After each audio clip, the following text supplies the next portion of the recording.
everyone. Welcome to episode 14 of What's Up Biscotte Yarns with Julie. I'm your host, Julie, filming from our store in Northvale, New Jersey, and that's in northern Bergen County of New Jersey. For those of you who are new here, welcome. In this space, we talk about the good stuff that's available at Biscotte Yarns, both online at biscotteyarns.com as well as in our physical store. We would talk about our own line of yarns, the house branded yarns, as well as the yarn carried by other manufacturers, like I'm going to elaborate in a little bit. And for those of you who are returning viewers, thank you for coming back. We greatly appreciate your viewership, I guess. I have a lot of fun compiling eye candies for you every week. So I've said it before, I'll say it again. If there's ever anything that you wanted me to talk about, whether it's me expanding on a line of yarn that we carry, or a certain pattern, or whatever else you may think of that would be appropriate for this channel, let me know. You can drop us a comment in the space provided below, or you can send me a DM. I'm more active on Instagram, and my handle there is @yellowcayenne. So for those of you who are coming back, notice the background is still not my usual spot. I'm still at the Barocco wall, or the cubbies of Barocco that's behind me. That's because the usual wall where I usually set up shop is still being reassembled, is being expanded, like I explained in the last episode, because we're introducing a whole bunch of different colorways, as well as a new yarn base. So for the newbies here, Biscotte Yarns, we are hand dyers. Our studio is in Montreal. That's where we're headquartered, and we have a bunch of different yarn that is under our label. A lot of fingering way yarn, and go up as heavy as the worsted way yarn. And we have a whole bunch of different fingering way yarn. Biscotte is our default, if you will, but there are several others. And we are introducing a new yarn base, hence this whole spiel about it. And I am very excited to show you our new baby. It's called America, and I just pulled a random trio to show you. Here they are. So America, it is named so, America, because the wool is sourced domestically, well, domestic to us in the United States. So there's a little name play there. So let me bring the label up closer. So America. And the wool used for this yarn is Rambouillet Merino, or Rambouillet. It's a cousin of merino wool that we're more familiar with.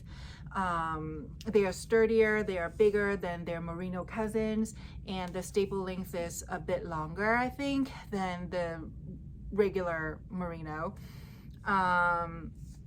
It is soft. This is so soft.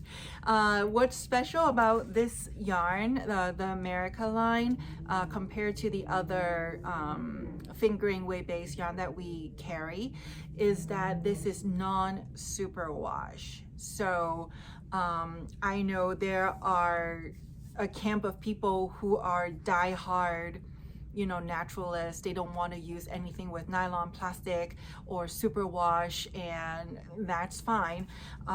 Here we are developing something to cater for those who are looking for pure natural yarn, which this is. In my opinion, if I were knitting something for myself, I would lean more toward stuff like this, the more natural ones. It's just a personal preference, and also my whole philosophy and stuff like that. Having said that, I do honestly believe that there is a time and place for superwash wool, and yarn made with a little bit of nylon or whatever For example, if I were knitting a pair of socks for myself, I know how to care for socks, so, and the woolen, so I would go with this. I would go with a natural bit. But if I were knitting a pair of socks as a present to someone who doesn't know how to care for wool, or who can't be bothered to deal with the hand washing and whatever, even though it's not hard, but you know, who has the patience and the time? We do. Then, you know, like that would be an instant that I would use superwash yarn or natural yarn with a mix of nylon. So I don't think anything is absolute, right? There's a time and place for anything and everything. So that was that. Again, this is America, our newest yarn base. It will be available very soon. We actually introduced this a couple of weeks ago at the Interweave Makers Fest, and we got a lot of oohs and ahs, you know, at this for these yarns. So I can't wait for you to try it. I can't wait for me to try it. I mean, I guess I can, you know, pick up a couple for myself to work on my projects, but I used to have a monogamous relationship with my knitting projects, but that boat has sailed. Right now, I think I'm juggling with 5 different whips right now, I think. I'm not gonna spend time counting them here. I have a handful of whips going on right now, and some are time sensitive. So it's taking all of my strength to not wind this up and knit up something with this. So I will do another report once I finally get the chance to work with this yarn and let you know my thoughts on them. So let's talk about patterns. I'm wearing a poncho or a swancho. I just learned that term today. This is a swancho. The sweater that is to my left today, of course, we have a sock pattern to discuss. We have a hat pattern as well as an other girl's dress, and this one is a little bit younger. So why don't we start with that, with the baby dress? It is this number here.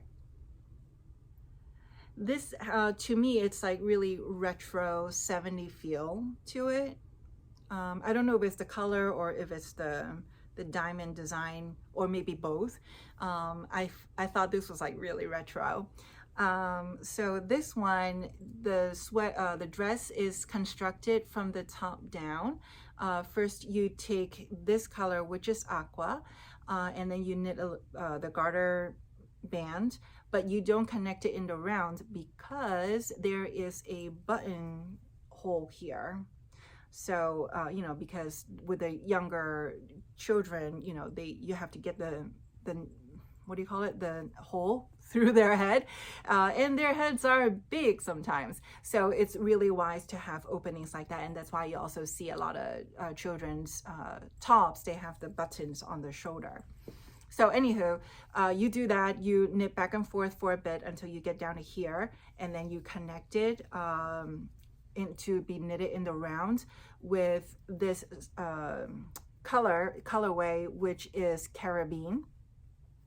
And then when you get to the waist part, you switch back to the aqua color and you do a garter stitch waistband, if you will. And then for the pattern part, the diamonds, it is held double with a vanilla color. So that if you look closely, the white part or the light color part, there are no specks, so it's different than this yarn. So that's vanilla. But we're keeping it with the aqua here. And then finally at the hem, you do another garter stitch to tie it off. And then when you're done, you go back to pick up stitches that were held from before, and then you knit down with the carabine and then finish again with the aqua color for the little cuff at the end. And the yarn used for this really cute dress is from the Biscotte Yarns DK Pure line. And here is the trio. Yep, and this guy is facing this way. Here we go. DK Pure, it's 90% superwash merino and 10% of silk.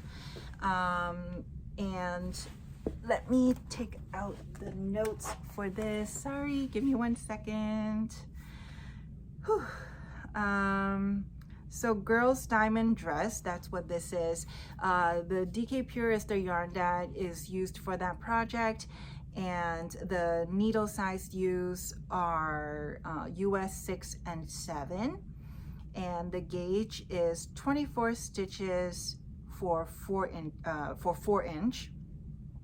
So 6 stitches to an inch in the round, with US 6 size needle and in stockinette. So if you were to work on this project, that is the gauge. 6 stitches to an inch in the round using US 6 in stockinette. The sizes, there are 7 sizes charted for this dress, starting from 3 months to 4 years. 3 months to 4 years, so that's the range. And then what else is there to talk about this? I think that's it. Oh, there's one more thing. So for this pattern, for the diamond part, there is no written instruction for it, but there is a chart for you to follow to knit this part of the project, but everything else is written out line by line. All right, so that's pattern number 1. Pattern number 2, let's talk about this. I kind of waited late to talk about the sock last time, so I'm going to talk about this sock earlier on in the program today, if that's okay. So the sock pattern is called the Big Bold Foliage, and here it is. Let me bring it closer to you so you can see the pattern. Only 1 yarn is used. I'll show you in a second. So it's self-striping yarn, but it's really neat how there's like this ripple effect by the texture, the way that this sock was knitted. Okay, so for this sock pattern, there is only 1 size, and when I say 1 size, I mean the circumference of it. It's not like your 56, 64, 72. It's just 1 set of number. But the foot is adjustable, so you wouldn't have to worry about that. It is worked from the cuff down. Notice how the cuff is not like evenly across, it dips a little bit, right? So that in and of itself, I think it's kind of unique and cool. You cast on, let me tell you, 68 stitches, and then you do a little bit of ribbing, and then when you are ready to work on the leg part with this really fun pattern, you increase. So yes, you're already starting with more stitches than you typically would, like the average cast on a 64, right? And you can go higher, lower, whatever, but 64 is like the standard. But you do 68, and then you increase to 80 stitches. It sounds ridiculous, like a lot of stitches to cast on, but because the way that this pattern is made, the overlappingness, it kind of pulls the fabric together, so it doesn't really stretch out too much like regular knitted fabric, and even more so with ribbing.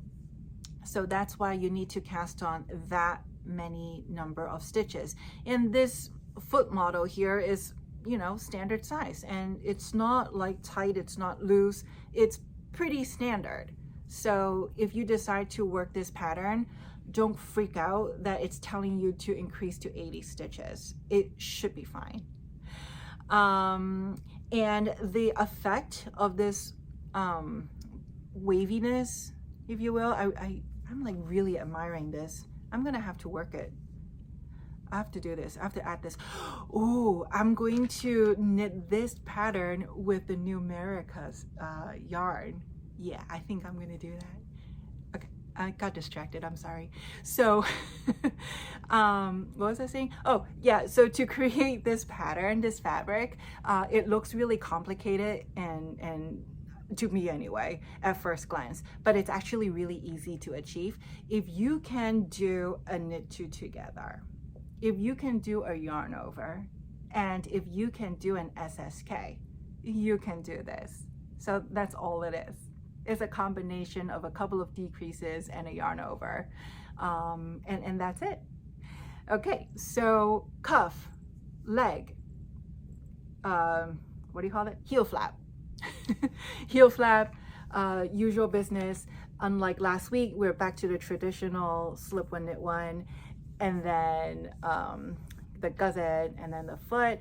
And per usual, the design is continuous on the front, the instep, but the bottom is plain stockinette. And you know, this is a good chance for you to see how the yarn stripes up without any pattern disturbance.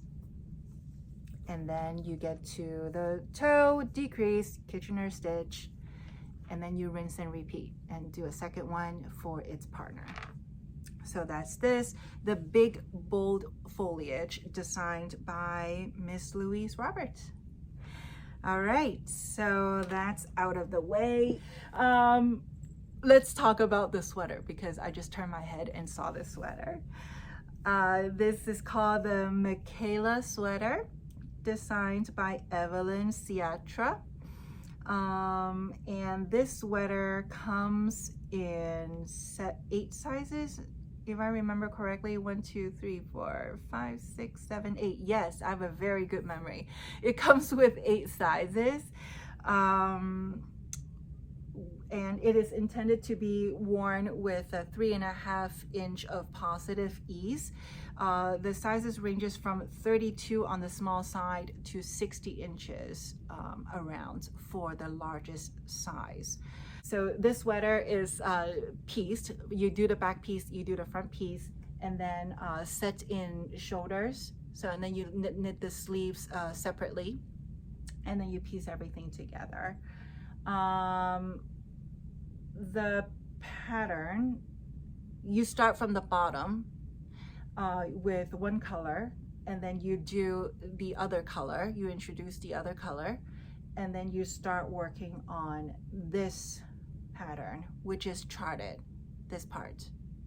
And then once you're done with that, then you work this part, and that again is charted. And then you go back to this greenish color, and then you do the ribbing on top with the 2 color difference. You do the same for the front as you do the back, except when you do the front, you would do the neckline a little bit differently than the back of your neck for the back, which makes sense. And then the sleeves, you start from the cuff. The motif is pretty much the same on one arm, and then for the other arm is different. So you can't do a rinse and repeat on the sleeves like you usually would be able to do. So again, here on the right sleeve, it's the bottom motif, and the top is matching the top here, kind of congruent. And then the left sleeve is all like chevronish design until you get to the top. So like this part is the same. Pretty neat, right? So if you are ever bored and wanted a project that is engaging, here is a perfect project for you. The yarns that were used is granola from the Louise Robert collection, and this is the colorway. Let me see if I can hold the trios together for you. Oh, wait, hold on. Like this. So this is the trio. I'm going to throw the colorways and the kits, if they're available, in the description box below, so you don't have to look everywhere for it. Everything is ready for you. The granola yarn, we've talked about it before. It's 70% merino and 30% hemp. So that makes it a really good transitional piece if you're making a sweater with it. You know, it's got the plant fiber and the airiness of the merino wool. So, and it looks like really autumnal too, not only because of the color, but because of like the little hemp things that are, I don't want to say sticking out, but like you can tell like the little bit of like the hempiness. Kind of like when you're knitting mohair or alpaca, you have that like halo-iness from those wools, and then like with the hemp, you also have something similar, but not halo-y, but like hempy, if that makes sense. So that's Michaela, and like I said, all the links to the pattern and the yarn and everything will be in the description box. All right, next up, let's talk about a hat, shall we?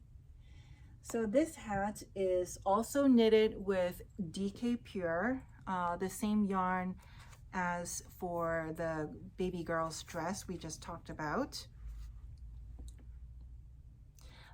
This is in the colorway gray. And then this one is a different colorway. It's kind of like greenish. And the project looks like this. So when I saw this, I wanted to do this in December, because it reminds me of the Grinch, but I don't know why I didn't wait. Well, here we are. What is this called? Give me 1 second to pull up the notes. This is what happens when I don't pause in between patterns. I need a second to pull up the notes. So this hat is called the National Forest. It is a Patrick Knits designed, and this was inspired, Patrick, he was inspired by the woodsy area from where he lives in Canada, and you can totally see how it is forest inspired with the greens. So this one is constructed from the brim up. There is one size to this, by the way, so it fits like an adult head here. I'll prove it. There you go. Hey, it kind of matches the swan show. So here's the hat. That's how it looks. You do the ribbing here for a bit, and then with the gray color, the gray, and then you switch to the striping color yarn, and then you knit the rest, and then you do your regular crown decrease, and then you top it with a really fun pom-pom if you choose to, but I think you really have to. And it's a little bit of cabling. Let me see if I can bring it closer. So there's a lot of ribbing that I don't need to hold it so close to the camera for you to see, but where's the cable? Oh, here. So can you see the cable channel there? So very light cabling, it's not too involved. So if you haven't really worked on a cable project before, or you want more practice with it, this will be a good project for you to do. It's not like crazy, you know, left over right, left over right, all over the place. And the crossovers are not that many stitches, so it's really not too tricky. So there is that. And there's this hat. National Forest. All right. And we have one more to go. and that's what I am wearing. I'm kind of switching things up today, right? Because I usually talk about what I am wearing first, and then I go into the other stuff. So for this swancho, I keep saying swancho because it's a new word that I just learned today. It is called a swancho because it is a poncho with a sleeve. So see how this is tacked together? So I put my arm through here and here, so it's like a sweater, but it's a poncho. Ta-da! Kind of cool, right? So witty. But if you didn't want this to be a swancho, then you just don't tack it together. Then it's just a regular poncho. But I like it. It's really comfortable. Now this sweater, this swancho, excuse me, it was designed by Miss Jennifer Beal. It is called the Corner Broke. The pattern is not available on our website, but you could get a copy from her Ravelry store, which I will link. But the yarns that are used are Biscotte yarns. So here's a variation of another designers that we liked, and then we put this together. This swancho, it is knitted from the top down, and I will stand up to show you again the collar. So here it is from the top down, and then you work your way down doing the stranded color work. And there are 5. I can't talk too much about the pattern because I don't have a copy of it, but from what I can gather from her Ravelry intro page, it's top down, ribbing, as you can see, stranded color work, as you can see, and then more ribbing at the base with a little bit of twisting business in the middle, the spine, and it's the same in the back as well. Okay, the yarns that were used, that we put together, is from our La Douce MCN, and there are 5 colors used to make this bad boy. I could only find 4 because we didn't have the 5th one. But if you like this colorway, the way I'm wearing it, which is very autumnal, and it matched that hat really well, you could order it online. Here it is again. So here are the quartet, but it should be a quintet to make it La Douce MCN. It is 80% superwash merino, 10% nylon, and 10% of yummy cashmere. It is very soft. Yeah, and I will put I'm sorry, I blanked out for a second. I will put all these colors in the description box below, including the one that I don't have, which, funny thing, is the pear color, the poire, not pepper, not black pepper, but pear. So these 5 will make this piece here. So that's it. I got everything right. Yes, I did. Awesome. Well, then we are at the conclusion. So if you haven't done so, subscribe to our channel, hit the bell so you'll get the notification whenever we have new content up for you, not just from me, but also from Louise with her French videos. And if you're going to make anything that we have discussed in today's episode, or if you're going to use any of our yarns, post them, finish objects, or your works in progress, #Biscotte Yarns. And if you want to get in touch with us, give us ideas as to what you want us to talk about in the future episodes, tell us what you like about it, what I can do better on, yada yada. You can post a comment below, or if you want to contact me directly, the easiest way is to DM me on my Instagram. Again, that is @yellowcayenne. So until next time, friends, happy knitting.